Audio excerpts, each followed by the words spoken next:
Spider-Man as a video game lead hasn't had a whole lot to shout about in recent years. The early stages of PS1, PS2 titles were excellent, with Spider-Man 2 in particular being held by many as a favourite of all time, regardless of genre. On the PS3, however, things didn't work out so good. Some neat ideas were met with run-of-the-mill gameplay and lacked the polish and imagination of earlier titles. The step up in hardware marked an obvious decline in the quality of Spider-Man games, most recently being the Amazing Spider-Man games, which were released in conjunction with the films of the same name. These were also released for the PS4, and the developer at the time, Beanox, were probably sick of the franchise. Now, 6 or so years later, Insomniac Games hopes to break the mold that Spider-Man games have built upon and create something truly next generation for an audience that has grown up with this character and for new audiences. Peter, Mr. Lee spoke to me. He seemed worried. You already know if you like this game or want to buy it. It's been marketed and pushed excellently to the point of being the fastest selling first party game in recent memory. But if you're still not sure, hopefully I can provide some clarity. And as I'm sure you're aware, by the time of this review, they have managed to create something wonderful.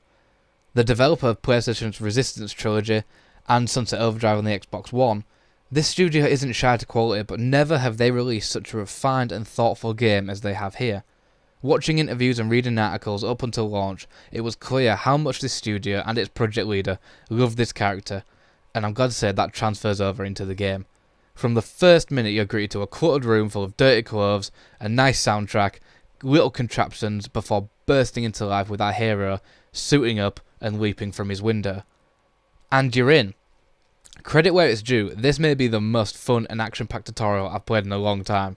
Mid-fall, the game just simply says, press R2, and you're away, swinging towards the objective like you've already been doing it for 10 hours. The web swinging feels amazing and intuitive, and I'm happy to say you don't just swing randomly from thin air. If you're in the park above the trees, you're not going to be swinging. If you're in the middle of the city, you can look and you can see your web actually attached to buildings. Luckily, they've also added systems of parkour if you can't swing about. These are parkour, wall ringing, quick web zip, and the web pull, and these all blend together with and without the swinging to make traversing the city seamless. There's a method to get to where you're going always, and you never feel limited or annoyed about a big building in the way or how far away the objective is. Letting yourself fall and swing at the last moment never gets old, and swinging constantly throughout the city is just a joyous way of traversing it. And full credit must go to Insomniac Games for suitably nailing the swinging. It's epic, it's accessible, and credit where it's due. Spider-Man has always been a tale of two characters. Not including his friends and relatives, it's all about Spider-Man, but just as important is Peter Parker. As seen in the films, if you get the balance wrong, then the whole thing can suffer. Speaking of which, if Tobey Maguire is not your Spider-Man, don't speak to me. Thankfully, Insomniac have not shied away from the boy behind the mask. Peter is brought to life with excellent facial and voice capture, as is the whole cast. A surprising amount of effort has been put into the game's cutscenes and character models, which you notice immediately, and is well and truly appreciated, and not what I was expecting. Peter is shy. He's trying to get back with MJ, on the verge of a big breakthrough in his real job, and immediately you sympathise with him and root for him, which if you didn't, would be a deal breaker. Peter is also present while you're swinging and fighting away, often ad-libbing and making comments on his adversaries, as is J. Jonah Jameson. We have on the line a lady whose husband was kidnapped by Spider-Man. What? No, you've got it all wrong. My husband was kidnapped by criminals who shoved him into the trunk of a car. Spider-Man found him and got him out, then arrested the criminals when they came back. Pardon me, ma'am, I didn't hear that last part over my intern's utter incompetence. You realize, of course, that it's possible Spider-Man arranged the kidnapping so he could save your husband and grab all the glory? That seems like a lot of trouble to go to when he could just stop actual crime. It's clear we are at an impasse. My best to you and your husband, madam. Jared, go to commercial, then fire yourself.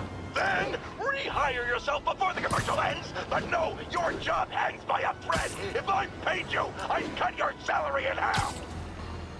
That's just brilliant, and it's just well and truly Spider-Man. And it just adds a nice touch while you're swinging about. It's excellent.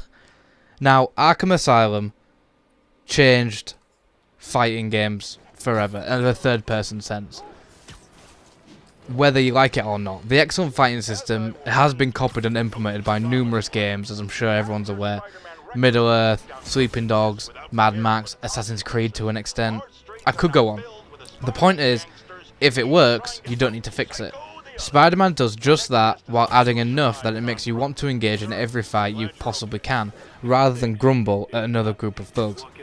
The combat, for those who aren't even familiar with what I'm talking about, is essentially a group of enemies in a small type of arena in an open world, and these can be hit basically wherever they are with combos and various moves, and when they're about to attack, the head flashes so you can dodge and counter them. This is nothing new, but what Spider-Man does add, to its credit, is variety. Instead of dodging a fist while fighting the thugs, you may have to dodge a bullet or a rocket or another enemy. Enemies are thrown at you in just the right numbers to make you feel powerful, while not feeling like each encounter drags on longer than it should. Variations of enemies are thrown into the mix: brutes, melee thugs, ones with weapons. The game knows its combat is good. A random street crime, for example, will contain about 10 to 20 thugs for no reason, good or bad.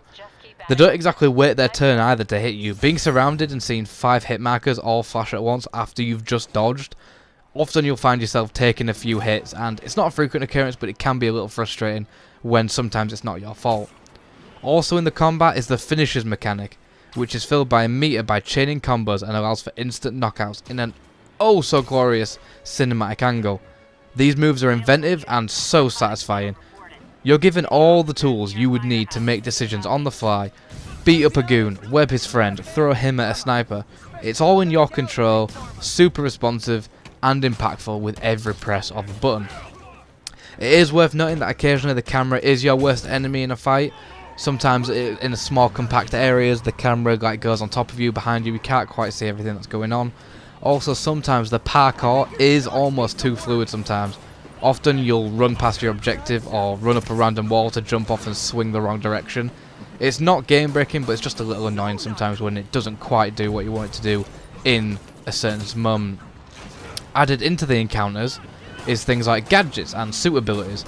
These are unlocked as you progress and can be bought using the various currencies in the game, or tokens as they are called. Stopping a random crime gets you a crime token. Finding a backpack gets a backpack token. Some things require more than one form of token, so it gives you an extra reason and incentive to 100% the game and do all these little objectives and side things. These activities fit seamlessly into the game, they're not very intrusive. There's no looking online where a certain thing is, the map is all filled with the icons you need, just go towards them and do them.